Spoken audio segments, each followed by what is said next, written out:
Hello, I'm back. It's the second episode of Starpoint. I'm glad you're tuning in. This is a podcast about Go for Go fans who are not currently in front of a board. Or maybe you are at a board, you're studying a pro game or something like that, and you just want to have something in the background. In any case, I'm not going to be showing you any variations, so you can just relax and listen and just think about Go related stuff without actually playing. So this week I wanted to talk about the topic of style, because I just saw a lecture by In-sung Hwang from Yeongguseng Dojang. He runs like a Insei style academy in Europe. And then he also has like an American version of it. But he has a lecture uploaded about style, and I've seen this lecture, a version of it before. But he generally just kind of goes over like 7 archetypes of Go players that he has found in his years of teaching, and emphasizes that when we're stuck in one style, we've like become the best at that style as we could possibly be, it's time to change your style so you can learn something new. And it's really hard to do that. But essentially the 7 styles are the philosopher, the honor student, the politician, the boss, the detective, the street fighter, and Don Quixote. To go over them briefly, the philosopher kind of has a very cerebral understanding of the game, has big strategic ideas, and then they maybe just they miss like a double Atari or something. They have low technical ability. Oh yeah, so the first 3 archetypes that I've listed, they're more of like the strategic cerebral styles, and then the second 3 are the first 3 being the philosopher, the honor student, and the politician, and then the second 3, the boss, detective, and street fighter, those are the technical types, and Don Quixote is in a category all on his own. The honor student is someone who sticks to principles and abides by what you're supposed to do, like proper moves, but doesn't have as much practical knowledge. And if the situation is different from what they learned, they may not know how to handle it. And then the politician is someone who likes to make a lot of deals. They trade off. They kind of look for ways to escape the question that their opponent is asking, like a politician. Okay, onto the technical styles. The boss, I believe this one, you should go out and check out his lecture. It's up on YouTube. I'm just going to try to explain as best I can as to how I understand it. But the boss, basically, I think they kind of push around their opponent. They try to look for all the sente and poke at them and try to make them do things, and they don't really deal with their own weaknesses. They don't really have like a larger strategy in mind. And then the detective, who always looks for, like, they love aji. They like to stare at a local position and just kind of see if there's some kind of Tsuji in there that will change the whole game and wipe it out. And they may get too focused on that local position, and they may lose sight of like what the bigger strategy is. And then you've got the street fighter, who just has no principle understanding. They don't play proper moves. They just cut, and then they just fight, try to kill. But they have very good technical ability, because they to be the strength you are, at that, without having proper like Go play, you have to have good technical ability to make up for it, right? And then Don Quixote, I believe he's just like a kind of like has no sense of direction, and just doesn't even have a good sense of motivation as to why they're playing Go. I don't really know what this category is. Basically just kind of like there's no category for this person who doesn't really seem to stick to a particular MO. So with that being said, and he In-sung did say you can't type yourself, because he had students try to type themselves, and then he's found that they're always wrong. But I mean, the best I got here. I personally feel like I'm a detective. I get caught up into Suji. You know, when I first started, or like when I was kind of maybe DDK level, I never thought I'd be a technical player. I thought like I was bad at reading and I didn't like reading. It's so confusing. I'd rather just kind of, I was more like a philosopher type, or honor student type. That's what I thought I was. But the more I played, like especially all the games I've played on Fox, the more I feel like it's in my advantage when the situation's a little more complicated and there's a fight and there's tension. I hate when there's no tension, because it means that there's nothing really going on the board, and I have to have a better like territorial intuition, which I don't have. I'm not very good at like finding like how to make the big points, but I feel like I have a lot of fun looking for these kind of small moves that'll turn the tides of the game, and I stare too long at like a local position looking for a Tsuji when there is none. But yeah, those are the styles that he's listed. And the reason I bring these types up because it kind of goes along, like it goes hand in hand with the games I've been playing recently. A couple of the games that I've been playing recently, and I don't know if you remember, but last time I said I was kind of on a hiatus from playing Go. I'm kind of back. Like I've been playing. Like I think I inspired myself with saying that to play more, and so this past week I've been playing more. And so if you haven't played on Fox, I mean Fox is a Chinese server, and so depending on what time of day you play at, mostly you're gonna get Chinese players, or that's what I get at my level, at least at 1Q. So I was playing some Fox games, and then one day I took I decided to play a game a little earlier in the day. I usually play like maybe around like 11 p.m. ish, so it's, you know, China is like woken up and they're ready to play Go. But then I played like at 6 or 7 in the evening one day, and I got matched with a Canadian player. You can see their flags, right? So I was like, oh, cool, it's a Canadian player. And the contrast of style between the Chinese players that I usually play and this Canadian player was so stark. It was like night and day. And because, okay, here's what happens. Like, one of the games I played against a Chinese player, I approach a 4-4. He kicks me. I stand, right? So what's the next move in this Joseki? You back off, right? But this person doesn't back off, and they just descend to the second line. So I'm just kind of like, okay. I considered like attaching or approaching from the other side and kind of having like this double approach formation, but I figured, you know what? I'm just going to complete the Joseki as normal, and then if they take the base and they back off, then look, I have Sente for whatever descent, the value that they got for that descent, which is what happened. So things like that happen in a lot of Fox games. Like people don't follow Joseki. They play kind of like very gnarly looking moves.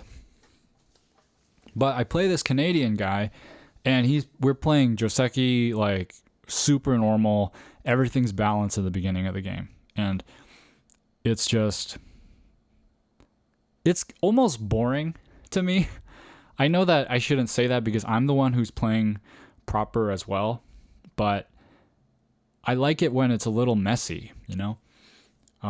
But when I find someone else, like it's like I expect my opponent to make the mess for me. So when I find someone who doesn't make messes, then it's like I kind of don't like the direction of the game. Being a detective, right? I mean, well, a self-prescribed detective. But this person just played like super normal opening. But then when we got to the fighting part, which is like the opposite of the Chinese players, they lacked some fundamental Tsuji knowledge, right? I forget which game it was, but I think it was just like, oh, I extended out a stone, and I was like, oh, okay, well, you know, they're gonna nose Tsuji that stone and capture it, so I'll just, you know, I'll deal with that. And I was kind of creating like a plan in my head, assuming that they're going to capture these stones, and they didn't see it. They didn't know how to capture them. They didn't play the nose to Suji. And I'm like, oh, that's really strange. Like, I'm used to people knowing that at this level. And on the other side, there's so many games I've played on Fox against Chinese players where I feel like I've got this decided advantage in the beginning because they're playing all this crazy stuff that doesn't make any sense. They're not taking bases. They're leaving weak groups everywhere left and right. And what do you know? They beat me with this like crazy reading skill, and they just kind of like, I'm just kind of like flabbergasted. Like, I was so ahead. Like, I thought I was so ahead. I had the objective advantage in this game, but somehow they were able to turn the tables and find this like crazy cut here and there and win this capturing waste by Liberty, something like that, right? So if I were to characterize like and stereotype the players with these like styles from In-sung Hwang's Yeongguseong Dojang's like founder, I would call the Chinese players on Fox as street fighters and Western players in general as honor students. Like, I feel like a lot of the Western players are honor students. They're learning from videos and books, and they didn't like grow up playing with their buddies, you know, with like Go as like a very predominant part of the culture. And it was transmitted primarily through external sources. And so I feel like that's probably why the Eastern and Western styles are so different. And I've seen other people comment on this as well. If you watch the surrounding game, there's a comment made saying that the Western style is very slow and the Korean style is very aggressive, right? And I think there's definitely a lot of truth to that. Of course, you're going to find examples of that not being the case, but I just thought that was interesting. On another note, I would also ask, like, where does style come from? Like, is it something you craft on your own? I actually don't think so. I think that style is emergent.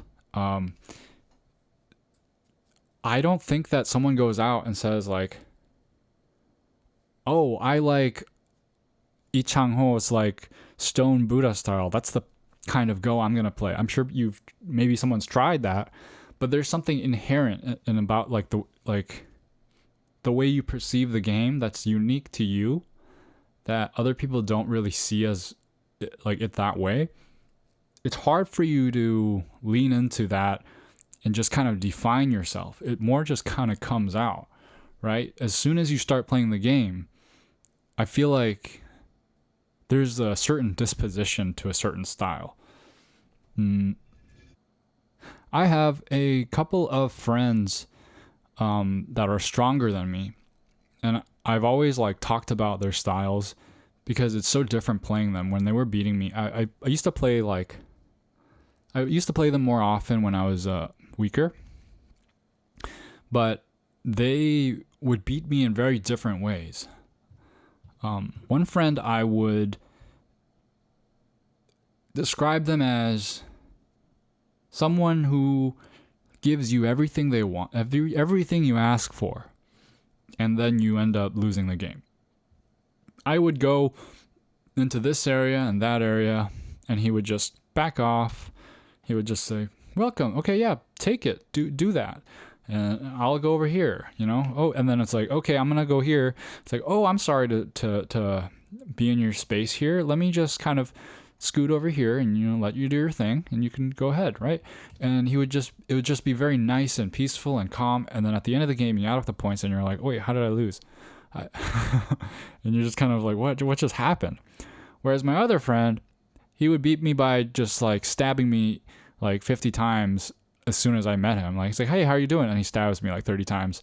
And I'm like, okay, I lose, right? Before we even get to the middle game. It's like he just kind of outreads me, cuts me, very aggressive. And that just may have been my perception as a DDK. Maybe if I played them now, it would be I would have a different opinion about the styles that they have. But that's how it felt from back then, at least. So just a little personal update as to how my Go has been doing. Like I said, I'm back. And I've been playing 4-4s. It's so hard for me to tell like how those first opening moves affect the kind of game like that's gonna come out. But I'm just thinking like, okay, if I like a style, if I have a style where I like fights and I like tension, then I should probably play less territorial and more influential, right? So I'm thinking like, hey, let's just try this 4-4 thing, and let's try like playing it consistently so I can see a pattern of what kind of games I get out of it. And so that's what I've been trying lately. So I've been liking it so far. I feel like the games have mostly been pretty good, like in terms of like the kind of game that I want out of playing these games. But we'll see. We'll play 4-4s for a while, see how it goes. I mean, maybe it's gonna be my thing, and I'll just keep playing 4-4s. I can't think of the only pro I can think of that is consistently plays 4-4s is Takemiya, which I believe he usually almost always plays 4-4s, or unless that was just a certain era. But yeah, I'm just like, I should try to play more like to my style.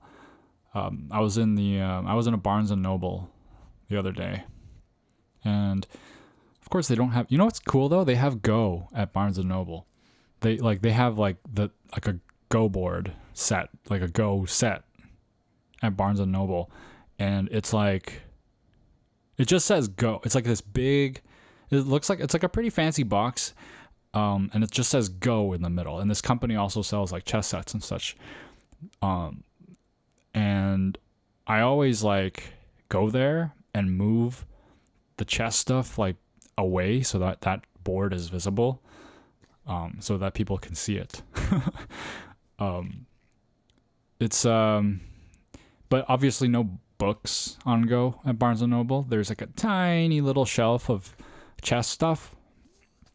And I was, I'm also a chess fan, not as much of a chess fan as I am a Go fan, but they do relate to each other in a lot of ways. So I go to the chess section, I look up some of the, look through some of the books there, and there's one about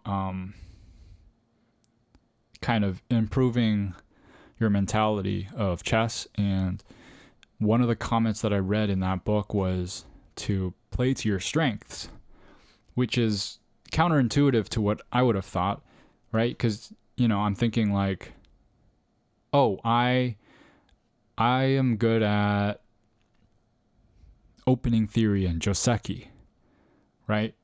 And I'm terrible at Tesuji and reading. So it's like, okay, well, you should study up on Tesuji and reading, right? So you can balance it out.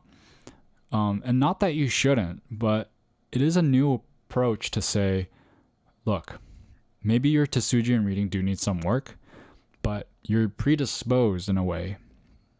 And obviously this doesn't apply to like very low level players because you're just starting out, right? And you're going to be bad at everything. I mean, I'm bad at everything. But at a certain point, you're going to discover you're predisposed to be better at certain things than others. And the book is kind of saying like, look, no matter how hard you try, you're going to be the best at your strengths, and your weaknesses, like, they're not going to be as good, right? So one thing you should try to do is emphasize your strengths and really amp up the strengths that you have. Because imagine like you're good at reading, but you suck at like opening moves. It's like, and you spend all this time and energy studying Fuseki, and it's just not clicking. And you're at your rank because you have a good reading ability.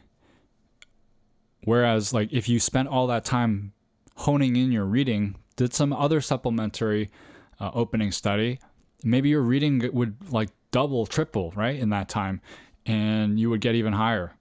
So I guess like you have to use your time efficiently in whatever way you use it. And that's, all of this talk about your strengths and weaknesses. Everyone knows like Go is a game with so many different elements to it. Like you have to be good at so many different things. There's opening stuff, there's reading, there's Joseki, there's territory, there's counting, there's endgame, things like that. There's like so many little things to be good at, and you can't be the best at all of them. And this is also why it's so hard to judge skill, right? Because you look at two 8Q players, one of them is going to have a 5Q reading ability and a 12Q Joseki knowledge. Another one's going to have like really good like overall level of skills, and they have terrible time management skills, and they lose games that way a lot. And so like especially at the lower levels, everything's going to be like so crazy. Like, so I would say like it's expected that you don't always win against people you expect to win against, right? Because sometimes it's a rock paper scissors situation. To go over some of the games, I had some really bad losses early on in the week. Really bad meaning like not in the sense that I lost by a lot, but in the sense that they were so preventable, which is like the worst. One of them was like I was so ahead and comfortable for the whole game, and then one of my groups, I had this like gut feeling that there's something maybe wrong with it, and they turn it into a Seki. They just make this empty triangle, and all of a sudden I can't Atari their group, and it's just a Seki, and the whole group has no points anymore, and I lose just barely. Like it was like such a huge part of the board, meaning I was so ahead, and that Seki just made them edge over the win, and I was just like and then another loss that I had that was like really memorable was a capturing race loss. And I've been playing like 5-minute plus 30-second Byoyomi games, so capturing races are pretty intense and hard. But one thing that I really did wrong was, in capturing races you fill outside liberties first and then inside liberties, right? But for some reason I didn't consider. Now this is a part of the show where it's hard to actually explain without a board. But essentially, there was an inside.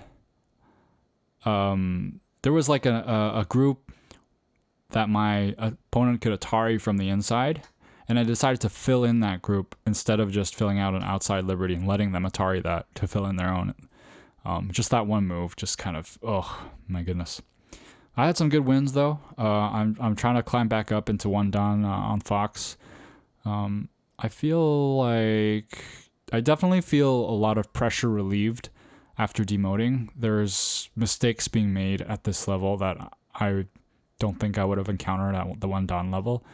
And I think 1-dan is also kind of like a strange territory, because I have a feeling like that's a popular rank for people to set themselves as when they start the game, because you can set your own rank when you start, and then it takes a few games to balance out your rank and get to the level you're supposed to be. But yeah, that's that's how it goes. I'm going to keep trying to play more games, and study more. I'm spending a lot of time, doing like life and death. I actually really enjoy life and death problems. It's actually so interesting to me when I find like the solution. Sometimes I'm just even curious, like, hey, like this doesn't make sense to me. I don't think this works. What is the answer? And then I would look it up, and I'd be like, oh, I didn't think about that. It's almost like reading a novel. Like when I play out a Sumego, it's just inherently interesting, which is, I think it's a good sign. But I think you need to build up some Go literacy before you can appreciate that. So I'm gonna keep at it. I'm gonna keep playing those games and doing those problems, and see where it takes me. But I guess that's gonna be it for now. Thanks for joining me for this episode of Starpoint. Hope you enjoyed it. I'll see you next time. keep playing Go. See ya.